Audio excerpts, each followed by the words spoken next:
Market లో invest చేసి మీ డబ్బులు డబుల్ చేసుకోవాలనుకుంటున్నారా? సుందరరామిరెడ్డి గారి సెమినార్ కి అటెండ్ అవ్వండి.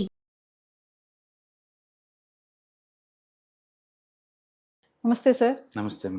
Sir firstly congratulation sir, wealth మేనేజర్గా సర్టిఫైడ్ అయ్యారు. సో మరి ఒక్కసారి స్టాక్ మార్కెట్లోకి రావాలనుకునే వాళ్ళకి, కెరియర్ కోసం చూసే వాళ్ళకి మీరు చెప్పేటువంటి సజెషన్స్ ఏమైనా ఉన్నాయా ఇందులోకి రావాలి అంటే? Thank you ma'am. And stock మార్కెట్లో అంటే చాలా పెద్ద ఇండస్ట్రీ అండి, మిగతా ఇండస్ట్రీలో అనేది కూడా. అండ్ ఇందులో చాలా రకాల రోల్స్, రెస్పాన్సిబిలిటీస్ ఉంటాయి, దాని తగ్గట్టు క్వాలిఫికేషన్స్ ఉంటాయి. అండ్ అందరికీ తెలిసింది షార్ట్ టర్మ్ కోర్సెస్ అంటే NISM అంటే సెబీ బోర్డు నుంచి వచ్చే సర్టిఫికేషన్స్ అనమాట. ఇవి short term and intermediate pass అయిన వాళ్ళు ఎవరైనా సరే దీన్ని చేసుకోవచ్చు. 18 ఏజ్ కంప్లీట్ అయ్యి ఇంటర్మీడియట్ కంప్లీట్ అయిన వాళ్ళు ఎవరైనా చేసుకోవచ్చు.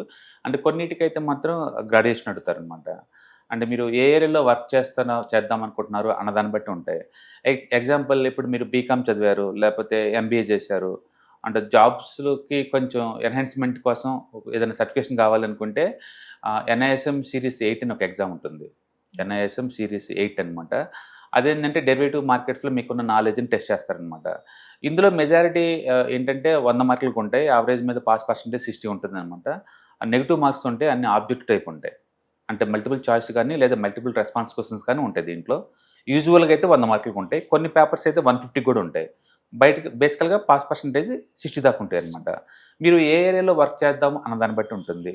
సపోజ్ ఇప్పుడు NISM మనం చూసుకున్నాం అనుకోండి, దగ్గర దగ్గర మాడ్యూల్స్ దాంట్లో ఒక 30-40 మాడ్యూల్స్ దాకా ఉంటాయి. ఎగ్జాక్ట్లీ ఎక్కడ వర్క్ చేద్దాం అన్న దాన్ని బట్టి. ఫర్ ఎగ్జాంపుల్, నేను మ్యూచువల్ ఫండ్ని డిస్ట్రిబ్యూట్ చేద్దాం అనుకుంటున్నాను. మీకు MFD ఎగ్జామ్ పాస్ అవ్వాలి. మ్యూచువల్ ఫండ్ డిస్ట్రిబ్యూటర్ VA అని ఒక ఎగ్జామ్ ఉంటుంది, ఆ ఎగ్జామ్ పాస్ అవ్వాలి. నేను అలా కాదు, రీసెర్చ్ అనలిస్ట్ లాగా వర్క్ చేద్దాం అనుకుంటున్నాను. రీసెర్చ్ అనలిస్ట్ అంటే కంపెనీలో రీసెర్చ్ చేసేసి మన అనాలిసిస్ రిపోర్ట్ ఇస్తాం అనమాట. బుల్ సినారీలో ఇంత రేట్ ఉంటుంది, బేర్ సినారీలో ఇంత ఉంటుంది, స్టడీ మార్కెట్లో ఈ రేట్ ఇంత ఉండొచ్చు, ఎందుకంటే ఈ వాల్యుయేషన్ ప్రకారం అని చెప్పడానికి అనమాట. దాన్ని మనం రీసెర్చ్ అనలిస్ట్ అంటాం. ఆ ఎగ్జామ్ రాసుకోవచ్చు. అంటే investment advisor level 1, level 2 2 exams ఉంటాయి అనమాట. అవి పాస్ అయ్యారనుకోండి, ఒక పర్సనల్ ఫినాన్స్ సంబంధించిన వాటికి మీరు అడ్వైజ్ చేయొచ్చు. ఒక పర్సన్కి గోల్ ఓరియంటెడ్గా వెల్త్ ఎలా క్రియేట్ చేయాలో, వాళ్ళకి ఇన్సూరెన్స్ రిక్వైర్మెంట్స్ అండ్ అసెట్ మేనేజ్మెంట్లో ఉన్న ఇది అన్నిటి కలిపి మన గోల్ ఓరియంటెడ్గా మనం వాళ్ళకి పర్సనల్ ఫైనాన్స్ డిజైన్ చేసుకోవచ్చు అనమాట. వాళ్ళు రిస్క్ ప్రొఫైల్ బేస్గా తీసుకొని దానికి ఇన్వెస్ట్మెంట్ అడ్వైజర్ లెవెల్ 1, లెవెల్ 2 ఉంటాయి. అలాగే మీరు స్టాక్ సబ్ బ్రోకర్గా వర్క్ చేద్దాం అనుకున్నారు అనుకోండి, దానికైతే ఎలాంటి సర్టిఫికేషన్ అవసరం లేకుండా ఏదైనా ఒక సర్టిఫికేట్ చేయండి. మీకు తెలిసిన బ్రోకరేజ్ వాళ్ళని రిక్వెస్ట్ చేస్తే వాళ్ళు లైసెన్స్ కనుక ఇస్తే మీరు సబ్ బ్రోకర్ పెట్టుకోవచ్చు. అట్లా NISM సర్టిఫికేషన్ ద్వారా విత్ ఇన్ 1 or 2 monthsలోనే ఈ కోర్సులు అయిపోతాయి. ఎందుకంటే మన షార్ట్ టర్మ్ కోర్సులు కదా, మీరు జాబ్ చేసుకోవచ్చు. కాకపోతే ఇవన్నీ మార్కెటింగ్ జాబులు, గుర్తుపెట్టుకోండి. అందుకని మీరు మార్కెటింగ్ స్కిల్ ఉంటేనే దీంట్లో ఇక్కడ చేయాలి. ఇంట్లో కూర్చుంటే రావు కదా, క్లయింట్స్ రారు కదా. అందుకని ఇవన్నీ కూడా మార్కెటింగ్ జాబ్స్ టైప్ అనమాట. కాబట్టి ఇండియాలో NISM రూల్స్ ప్రకారం ఏంటంటే మీరు ఒక జాబే చేసుకోవాలి. సపోజ్ నేను మ్యూచువల్ ఫండ్ డిస్ట్రిబ్యూటర్ అనుకోండి, మీరు రీసెర్చ్ అనలిస్ట్గా వర్క్ చేయడం కుదరదు, మీరు సబ్ బ్రోకర్లో వర్క్ చేయడం కుదరదు. అంటే ప్రొడక్ట్స్ అయితే స్టాక్స్ని డిస్ట్రిబ్యూట్ చేస్తేనేమో sub broker, mutual fund distribute చేస్తేనే మ్యూచువల్ ఫండ్ డిస్ట్రిబ్యూటర్, రెండింటిలో ఒకటే తీసుకోవాలి, రెండు కుదరదు. అలాగే అడ్వైజ్ చేసేటప్పుడు కూడా పర్సనల్ ఫైనాన్సా లేకపోతే స్టాక్ అడ్వైజ్ చేస్తారా, ఏదైనా ఒకటే. మొత్తం మీద 4 roles మీద ఒక రోలే చేస్తారు. కాబట్టి షార్ట్ టర్మ్ కోర్సులో మీరు ఎవరైనా డిగ్రీ పాస్ అయ్యి ఉండి, జనరల్గా ఇంటర్మీడియట్ లేదా డిగ్రీ పాస్ అయ్యి ఉండి, ఈ 4 ఏదో ఒక కోర్సులు చేసిన వాళ్ళు సెబీ దగ్గర రిజిస్ట్రేషన్ చేయించుకొని మీరు అది బిగిన్ చేసుకోవచ్చు. అదొకటి. రెండోది, నాకు అలా కాదు, కొంచెం కెరీర్లా కావాలి, నాకు కెరీర్లా కావాలి అనుకున్నప్పుడు అప్పుడేంటంటే ఇప్పుడు వెల్త్ మేనేజ్మెంట్ అలాంటి కోర్సులు చేసుకోవచ్చు. చాలా మాడ్యూల్స్ అని చెప్పాను కదా అట్లా. లేదా ప్రొఫెషనల్ వేలో నేను వెళ్దాం అనుకున్నారనుకోండి, MBA ఫినాన్స్ ఉన్నా, లేకపోతే CFA ఉంటుంది, సర్టిఫైడ్ ఫైనాన్స్ అనలిస్ట్, అలాంటి క్వాలిఫికేషన్ ఉన్నాయి అనుకోండి, మీరు ఈక్విటీ రీసెర్చ్ అనలిస్ట్గా ఉండొచ్చు, లేకపోతే పోర్ట్ఫోలియో మేనేజర్ లాగా ఉండొచ్చు, ఇన్వెస్ట్మెంట్ బ్యాంకర్ లాగా ఉండొచ్చు, అంటే లేకపోతే స్టాక్ బ్రోకర్ డీలర్ లాగా, ఇలాంటికైతే NISM సరిపోద్ది. ఇట్లా మీరు వీటిలో కూడా ఉండొచ్చు. కాబట్టి మీరు ఏ ఏరియాలో వర్క్ చేస్తున్నారని దాన్ని బట్టేసి ఉంటుంది. మీరు బెస్ట్ లాంగ్ టర్మ్ కెరీర్ చూసుకుంటున్నారు అనుకుంటే లేదు, బెస్ట్ ఏంటంటే CFA చదవండి, సర్టిఫైడ్ ఫైనాన్షియల్ అనలిస్ట్ అనమాట. అది 3 levels ఉంటాయి, level 1, level 2, level 3. 3 levels clear అయిపోయిన తర్వాత మెజారిటీ ఇండియన్ మ్యూచువల్ ఫండ్స్ కానీ, లేదా అసెట్ మేనేజ్మెంట్ కంపెనీస్ కానీ, లేకపోతే PMS సర్వీస్ కానీ, వాళ్ళ క్వాలిఫికేషన్ ఇదే ఉంటుందన్నమాట. ఆ ఏరియాలో మీకు రీసెర్చ్ అనలిస్ట్గా, లేకపోతే ఇన్వెస్ట్మెంట్ అడ్వైజర్గా, లేదా రిస్క్ మేనేజర్గా ఇలాంటివి దొరుకుతాయి అనమాట మీకు. CFA చేస్తే కనుక అది best qualification world wide career కావాలంటే. అంత పెద్ద చదువు నాకొద్దు, నాకు షార్ట్ టర్మ్ కోర్సులు కావాలి అనుకుంటే NISM కోర్సులు చేసుకోవచ్చు. అంటే మాడ్యూల్స్ చాలా ఉంటాయి దాంట్లో కూడా.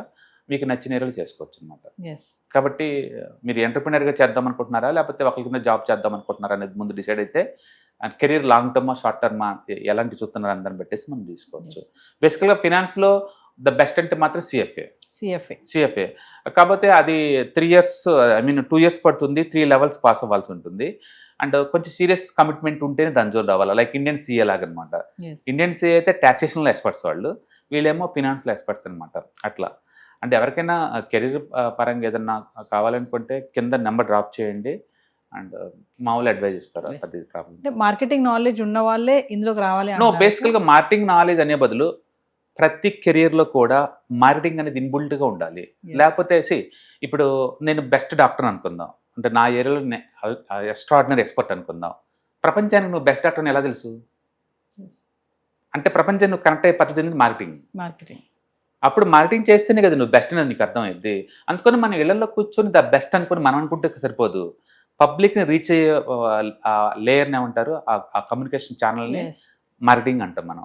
అది సోషల్ మీడియా కావచ్చు, లేదా యాడ్స్ కావచ్చు, లేదా రేడియో, టీవీ, ఇంటర్నెట్, ఏ మీడియానే ఉండొచ్చు. మొత్తంకైతే పబ్లిక్ కనెక్ట్ అయ్యే కమ్యూనికేషన్ మనం మార్కెటింగ్ అంటారు. మార్కెటింగ్ లేకపోతే నువ్వు దాన్ని ఏం చేయలేవు. అందుకని జనరల్గా ఇలాంటి ఎవరు పనికి వస్తాయి అంటే, మీరు ఫైనాన్స్లో ఆల్రెడీ లోన్ డివిజన్లో వర్క్ చేస్తున్నారు, క్రెడిట్ కార్డ్ డివిజన్లో వర్క్ చేస్తున్నారు, మీ దగ్గర క్లయింట్ బేస్ ఉంది కదా ఆల్రెడీ, అలాంటి వాళ్ళకి ఏంటంటే మార్కెటింగ్ స్కిల్ ఉంది కదా, అప్పుడు ఈ సర్టిఫై అయితే చాలా ఈజీ అనమాట.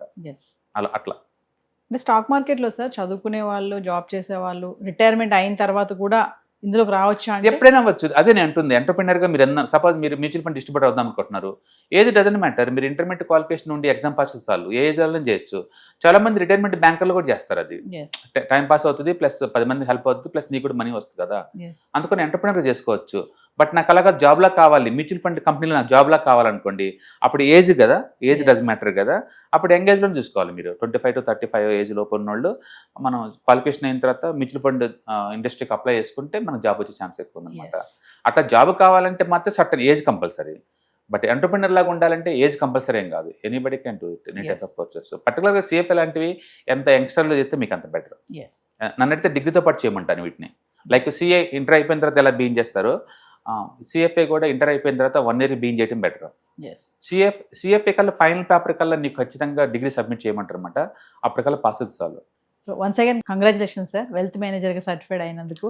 సో మీరు ఎలా ఫీల్ అవుతున్నారు? అలాగేం లేదండి, నాది యాక్చువల్గా లాస్ట్ ఆల్మోస్ట్ ఒక 18 years నుంచి కూడా నాకు స్టాక్ మార్కెట్లో సర్టిఫికేషన్స్ ఉన్నాయి. అన్నీ ఎక్స్పైర్ అయిపోతూ ఉన్నాయి అనమాట. నాది కమాడిటీస్, ఫారెక్స్లో ఉంది, టెక్నికల్ అనాలిసిస్లో ఉంది, ఈక్విటీ డెరివేటివ్లో ఉంది, మ్యూచువల్ ఫండ్ డిస్ట్రిబ్యూటర్లో ఉంది, రీసెర్చ్ అనలిస్ట్లో ఉంది, అండ్ అన్నీ ఎక్స్పైర్ అయిపోతూ ఉన్నాయి అనమాట. ఈసారి ఏంటంటే మొన్న ఎందుకో చెక్ చేస్తుంటే మ్యూచువల్ ఫండ్ డిస్ట్రిబ్యూషన్ ఎక్స్పైరీకి వచ్చిందనమాట. అది చేశాను అనమాట. దాంతోపాటు నేను ఎప్పుడో డబ్బు కట్టినట్టు గుర్తుంది, ఇది వెల్త్ మేనేజర్ కూడా. అది CRISIL and NIC joint venture అనమాట. అండ్ ఈసారి టైం దొరికింది నాకు బ్యాచ్కి మధ్య, సరే అని చెప్పేసి ఎగ్జామ్ రాశాను అంతే. కాబట్టి అట్లా పాస్ అయ్యాను. మనకున్న అంటే నేను ఆల్రెడీ టీచింగ్ ఫీల్డ్లో ఉంది కాబట్టి అప్డేషన్ అవ్వటం నాకు ఈజీ మిగతా ప్రొఫెషన్తో పోల్చుకుంటే. కాబట్టి అంత అది తెలిసిన నాలెడ్జ్ నాకు. దాంట్లో అడిగిన నాలెడ్జ్ ఏంటంటే మైక్రో ఎకనామిక్స్ అడిగారు, మైక్రో ఎకనామిక్స్ అండ్ ఇన్ఫ్లేషన్ ఇలాంటి అట్ట మామూలుదే. అండ్ నెక్స్ట్ అన్ని ఎసెట్ క్లాసులు, debt, equity and real estate, అన్ని ఎసెట్ క్లాసులు. అండ్ తర్వాత మ్యూచువల్ ఫండ్ ర్యాంకింగ్, వాటిని ఎలా చేస్తారు, ఎలా చేస్తారు, రిస్క్ ప్రొఫైల్ ఎలా చేస్తారు, ఇవన్నీ తెలిసిన నాలెడ్జ్. ఇన్సూరెన్స్ ఇవన్నీ కూడా. కాబట్టి నాకు అంత టఫ్ అనిపించడం లేదు. కాకపోతే దాంట్లో వాళ్ళు అడిగే క్వశ్చన్లు ఏంటంటే మల్టిపుల్ రెస్పాన్స్ క్వశ్చన్లు అడుగుతుంటారు. మల్టిపుల్ రెస్పాన్స్ ఏంటంటే ఏబిసిడి ఇచ్చినప్పుడు అందులో 2-3 కరెక్ట్ ఉండొచ్చు అనమాట. ఆ 3 పెట్టాల్సి ఉంటుంది మీకు. అలా కొంచెం ట్రిక్గా ఉంటుందని తప్ప అదర్వైజ్ ఓకే అనమాట. ఒకవేళ మీరు ఎన్ఐఎస్ మొత్తంలో ఏదన్నా టఫ్గా ఉండే పేపర్ అంటే నేను అనుకోవటం ఏంటంటే ఇన్వెస్ట్మెంట్ అడ్వైజర్ లెవెల్ 1, లెవెల్ 2 ఆ 2 కొంచెం టఫ్గా ఉంటుంది. ఎక్కువ ఎక్సెల్ షీట్ మీద వర్క్ చేయాల్సి ఉంటుంది కాబట్టి. బట్ అదర్వైజ్ మిగతా ఎగ్జామ్స్ అన్నీ నార్మల్గానే ఉంటాయి. బట్ మీకు కెరీర్ సీరియస్గా ఉండాలంటే మాత్రం దెన్ గో ఫర్ సిఎఫ్ఏ అని చెప్తాను నేను. కొంచెం సీరియస్గా కెరీర్ నెక్స్ట్ లెవెల్, ఇంటర్నేషనల్ లెవెల్లో తీసుకెళ్ళాలనుకుంటే. బట్ నార్మల్ పర్సన్స్కి అయితే ఇవి సరిపోతాయి. అది మీరు అంటే ఏది తీసుకున్నా సరే ఇండియాలో వరకు సెబీ దగ్గర రిజిస్ట్రేషన్ చేసుకుంటేనే మీరు ఆ బిజినెస్ బిగిన్ చేస్తారనమాట. Thank you sir. Hi, 1 day class room ఎన్విరాన్మెంట్లో ఆఫ్లైన్ వెబినార్ జరగబోతుంది. అండ్ ఇంట్రెస్ట్ ఉన్న పార్టిసిపెంట్స్ ఈ కింద స్క్రోల్ అవుతున్న నెంబర్కి రింగ్ చేసుకొని సీట్ బుక్ చేసుకోండి. దీంట్లో ETFs, index funds and mutual funds మీద completely and hand holding experience మీకు ప్రొవైడ్ చేయబడుతుంది. దీని ద్వారా ఏంటంటే మనం ఎసెట్స్ని స్టాక్ మార్కెట్లో ఎలా మేనేజ్ చేసుకోవాలి, ఎలా గ్రో చేసుకోవాలి, ఎలా ప్రొటెక్ట్ చేసుకోవాలో అంటే ప్రాక్టికల్గా నేర్చుకుంటారు. కాబట్టి ఇంట్రెస్ట్ ఉన్న పార్టిసిపెంట్స్ కింద స్క్రోల్ అవుతున్న నెంబర్కి పింగ్ చేసి సీటు రిజర్వ్ చేసుకోండి. Thank you.